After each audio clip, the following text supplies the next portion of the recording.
খেয়ালে নকৰিলোঁ হাই পালাহিয়ে আহি আৰু মোক আনিব যাব ওলাইছিলা নালাগিল বাৰু ব'লা এতিয়া ক'ত যাম এতিয়া কৈ দিয়া এতিয়া আমি এফালে যাম ঘূৰি ঘূৰি ক'ৰ পাওঁ নাজানো গৈ থাকিম অঁ ঠিক আছে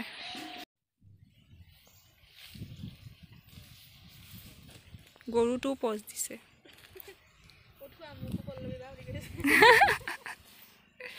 এইখিনি জেগাখিনিৰ নাম জানানে অঁ ধুনীয়া ন লোকেশ্যনটো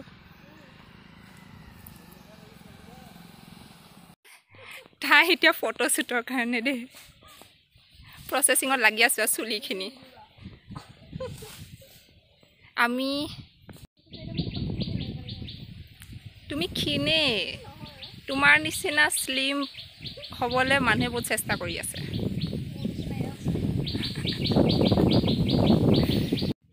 দেখিছে আমাৰ পিছফালে বহুত ধুনীয়া ভিউ আৰু আমাৰ ফেচখন মানে কালাৰ মানে লাইটটো পৰা নাই যে কাৰণে ডাৰ্ক ডাৰ্ক দেখিছে এয়া তাইক এখনমান ফটোশ্বুট কৰিলে বৰষা কিন্তু সন্তুষ্ট হোৱা নাই কৈয়ে দিছে আৰু একদম বেষ্ট ফটোখন বিচাৰি আছে নেক্সট টাইম বোলো ফটোগ্ৰাফাৰ হায়াৰ কৰি আনিম প্ৰফেশ্যনেল তাৰপিছত এতিয়া আমি যাম গণেশ পূজালৈ তাৰপিছত আমি কিবা এটা খাবলৈ ৰেষ্টুৰেণ্টত যাম আৰু আমি বহুতখিনি আহিলোঁ আহি বোলো এইখিনি ভিউটো অলপমান লৈ লওঁ এতিয়া দেখিছে বেলেগ মানুহ আছে বাৰু অঁ ভিডিঅ'ত জানানে মুখখন অকণমান ক্লিয়াৰ হয় আৰু ভাল আহে অঁ কি ক'বা দৰ্শকক এই তাই একদম লাগি আছে মই ভিউ লৈ আছোঁ Hello everyone, welcome to this Ganesh Chaturthi vlog.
যাবগৈ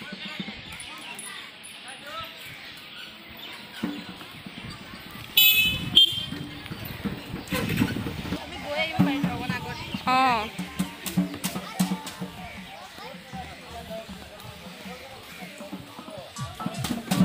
পইচা উলিয়াই এয়া আমি আহি পালোহি গণেশ পূজা হৈ থকা মণ্ডপত দুই এখন পিকচাৰ্ছ ক্লিক কৰিলোঁ এই সকলোখিনি প্লেনিং আছিলে বৰষাৰ এয়া আমাক তাতে প্ৰসাদ দিলে আমি প্ৰসাদৰ কাৰণে ৱেইট কৰি থাকিবলগীয়া নহ'ল বাৰু তাৰপিছত এয়া হৈছে বেনাৰখন তাৰপিছত আমি আহি পালোহি মৰিগাঁও টাউনলৈ স্কুটিখন পাৰ্ক কৰিবলৈ বৰষাই গৈছে তাৰপিছত এয়া আমি আহিছোঁ কামাক্ষী ৰেষ্টুৰেণ্টত লাঞ্চ কৰি লওঁ বুলি লিফ্টত উঠিলোঁ লগতে অকণমান চাৰিও ছাইডৰ ভিউটো কেপচাৰ কৰিলোঁ ক'ত গণেশ পূজাত আমি ভিজিট কৰিম কোনটো লোকেশ্যন মই কেপচাৰ কৰিম ব্লগৰ কাৰণে বেছি সংখ্যক আইডিয়াই হৈছে বৰষাৰ এই ভিডিঅ'টোৰ যোগেদি মই বৰষাক থেংক ইউ ক'ব বিচাৰোঁ thank you so' much for helping me in making this blog এয়া আমি আহি পালোহি তাৰপিছত অকণমান ছিটিং এৰেঞ্জমেণ্টটোত অকণমান প্ৰব্লেম হৈছিলে বাৰু কাৰণ আমি য'ত বহিব বিচাৰিছিলোঁ তাত বহিও আমি উঠি আহিব লগা হ'ল কাৰণ সেয়া বেছি মানুহ থাকিলে লাৰ্জাৰ এৰিয়াটোত বহিবলৈ দিয়ে আৰু কম মানুহ থাকিলে মানে সৰু টেবুলতে দিয়ে আমাক দুজনীয়া টেবুলতে পিছত বহিব দিলে এয়া আমি এতিয়া অৰ্ডাৰ দিলোঁ যিহেতুকে আজি ভেজ খাম বুলিয়ে আমি ভাবিছোঁ কাৰণ পূজাৰ দিন আৰু ফেষ্টিভেল ছিজনটো অলৰেডি ষ্টাৰ্ট হৈ গৈছে চ' আমি অৰ্ডাৰ দিলোঁ চকলেট আইচক্ৰীম লগতে এটা ৱাটাৰ বটল আৰু এয়া পনীৰ ফ্ৰাইড ৰাইচ খুবেই বেছি গৰম আছিলে আমাৰ এই প্লেনটো আমি ট্ৰিপ কৰিব ওলাইছিলোঁ 5th ছেপ্টেম্বৰ দিনাই কিন্তু আজি আমি ছাকচেছফুল হ'লোঁ বৰষাই ফুডটো টেষ্ট কৰিছে ফুডটো ভালেই বুলি কৈছে আৰু গৰম গৰমেই আছিলে বাৰু মানুহ ইমান ভিৰ চিৰ নাছিলে এম্বিয়েন্সটো খুবেই ভাল লাগিলে এতিয়া আমাৰ ইয়াৰ বিল পে' কৰা টাইমত মই ভাবিলোঁ অকণমান কেনেকুৱানো ডেক'ৰেশ্যন কৰিছে কি কিনো ইয়াত এভেইলেবল আছে ফুড আইটেমছ সেইখিনিকে বোলো অকণমান কেপচাৰ কৰি লওঁ আশা কৰিছোঁ আপোনালোকৰ এই ভিডিঅ'টো খুবেই ভাল লাগি আছে আমাৰ লগতে আপোনালোকেও এনজয় কৰি আছে এতিয়া আমি আহিলোঁ ফেশ্বন চিটি বুলি এটা মলত আমি ঘূৰিলোঁ গ্ৰাউণ্ড ফ্ল'ৰ আৰু ফাৰ্ষ্ট ফ্ল'ৰত আৰু ঘূৰি পেলাই আমি মেটেৰিয়েলছবোৰ ঠিকেই আছিলে এফৰ্ডেবল ৰেটতে আছিলে কিন্তু আমি একো এটা শ্বপিং নকৰিলোঁ বাৰু কিন্তু ভিডিঅ'টোত আপোনালোকক দেখাই দিছোঁ মৰিগাঁৱৰ আশে পাশে থকা মানুহখিনিয়ে এই মলটোত যাব পাৰিব এফৰ্ডেবল আৰু কোৱালিটি আছে বাৰু আইটেমছবিলাকৰ চাব পাৰিব এইখিনিতে মই আপোনালোক সকলোলৈকে দেৰিকৈ হ'লেও গণেশ পূজাৰ উইচেছ দিব বিচাৰিলোঁ happy Ganesh Chaturthi to all of you আৰু এই ব্লগটো আমাৰ কণ্টিনিউ হৈ আছে বাৰু ভালকৈ দেখাই দিছোঁ কিন্তু দেই মলটো আৰু খুব মানে বেছি ভাল লাগিছে আমাৰ আজি মিট আপটোত আমি দুজনেই কিন্তু খুবেই ভাল লাগিছে আমি দুই এটা বস্তু এক্সপ্ল'ৰো কৰিলোঁ প্ৰথমে আছিলে ড্ৰাইভ তাৰপিছতে ফুড আৰু এতিয়া শ্বপিং যিয়ে নহওক বাৰু এয়া মোক দেখিছে আপোনালোকে আমি স্কুলৰ পিছত গৈছোঁ হেতুকে সেইকাৰণে আমি একচুৱেলি ট্ৰেডিশ্যনেল এটায়াৰত আছোঁ তাই বোলে কুৰ্তা ভাল লাগিছিল সেই কুৰ্তা মোক দেখুৱাব গৈ আছে এই এটা স্পেচিয়েলিটি আছে যে এই একদম ৰেডি নোহোৱাকৈ মানে পজ নিদিয়ে আৰু দেই পূৰা হেয়াৰ চেয়াৰ ঠিক কৰি ল'ব তাৰপিছত পজ দিব চ' বাৰে বাৰে মোক ৰখিব কৈ দিয়ে আৰু এতিয়া মাতি আছিলোঁ পিছত উঠিম বুলি ক'লে আৰু থাকিয়েই গ'ল বাৰু কিন্তু অভাৰঅল আমাৰ এক্সপিৰিয়েঞ্চটো ভাল আমি আকৌ লগ পাম বুলি আশা কৰিলোঁ আৰু এয়া দেখিছে কালাৰ চালাৰ ভাল আছে এফৰ্ডেবল এইটো প্ৰায় 300 মানৰ ৰেঞ্জৰে আছিলে কুৰ্তিটো একদম মানে মেইন চেণ্টাৰতে আৰু মৰিগাঁও টাউনৰ এইখিনিলৈ অৱশ্যে আমি খোজকাঢ়ি আহিছোঁ এটা জেগাতে আমি স্কুটিখন পাৰ্ক কৰি থোৱাতে থাকি গ'ল আৰু পিছে তাইও লোৱা নহ'ল ভাবিছিলে স্কুল যাবলৈ একদম খুব কমফৰ্টেবলো হ'ব আৰু মেনেজেবল হয় বুলি ভাবিছিল আৰু কিন্তু লোৱা নহ'ল একো নাই, আমি নেক্সট টাইম আহিলে কিবা না কিবা এটা শ্বপিং কৰি ল'ম। আৰু একদম কিডছৰ ছেকশ্যন আছে, জেণ্টছ লেডিজ সকলোৱে ছেকশ্যন আছে, মেইনলি ক্লথছ। আৰু ষ্টাৰ্টিঙত অলপমান আপোনালোকে ইয়াৰ পিছত ভিডিঅ' ক্লিপ এটাত দেখিব যে স্কিন কেয়াৰখিনি সন্মুখতে আছে। ধুনীয়াকৈ এইখন ডেক'ৰো কৰি থোৱা হৈ আছে আৰু বেগ চেগবোৰ বাহিৰত থ'ব পৰা কেপাচিটি আছে। এতিয়া মই অকণমান ট্ৰায়েল কৰিলোঁ কুৰ্তা চুৰ্তা, আৰু তেতিয়া বৰষাই মোক ভিডিঅ'টো লোৱাত হেল্প কৰি দিলে, তাই এইখিনি কেপচাৰ কৰিলে। এয়া দেখিছে, কালাৰবিলাকতো ঠিকেই আছিলে, অলপমান চাইজবোৰ ডাঙৰ আছিল বাৰু। তাৰপিছত এয়া দেখিছে নেক্সটটো। এনেকৈ কৰি আমাৰ টাইমটো আমি স্পেণ্ড কৰিছোঁ। আৰু খুব কেইঘণ্টামানৰ আছিলে হোল ট্ৰিপটো, কিন্তু আমাৰ ভাবিলোঁ আমি যেনেকৈ প্লেন কৰিলোঁ তেনেকৈ আমি কমপ্লিট কৰিবও ছাকচেছফুল হ'লোঁ। আৰু এয়া এতিয়া 2-3টামান কুৰ্তি চালোঁ আৰু এনেকৈ back to back with no intention to buy.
এয়া মৰিগাঁও টাউনৰ মাজত গণেশ পূজা। আমি মলৰ পৰা ওলাই পেলাই এইটো গণেশ পূজা মণ্ডপত আহিলোঁ। আমি ছাইডৰ পৰা মই ভিডিঅ' ক্লিপটো ল'লোঁ আৰু ছাইডতে বৰষা থিয় হৈ থাকিলে। দূৰৰ পৰাই সেৱা জনাই আমি আমাৰ ব্লগটো অলমষ্ট শেষ কৰিব ওলাইছোঁ। আৰু এতিয়া সেই এখন বাছ গ'ল, মই নেদেখিলোঁ ঘৰলৈ আহিবলৈ। বাৰু একো নাই, পিছত মই বাছতে বাৰু আহিলোঁ ঘৰলৈ আৰু পাই গ'লোহি সোনকালে। এয়া কিছু পিক্স আমাৰ আজিৰ দিনটোৰ কাৰ্যসূচীৰ। আৰু আমাৰতো ভালেই লাগিলে, আশা কৰোঁ আপোনালোকেও ভাল লাগিছে। তেনেহ'লে এনেকুৱা ব্লগ চাবলৈ হ'লে আপোনালোকে ছাবস্ক্ৰাইব কৰিব নাপাহৰিব, লগতে বেল আইকনটো হিট কৰি দিব। আৰু এইখিনি আছিলে আমাৰ পিক্সখিনি। ইমানটা এডিট কৰি দিয়া নাই আৰু নেচাৰেলিয়ে দিছোঁ, কাৰণ নেচাৰেল পৰিৱেশৰ পিক্সটো, সেইটো কাৰণে। Thank you so' much for ৱাচিং। গুড বাই ফৰ নাও।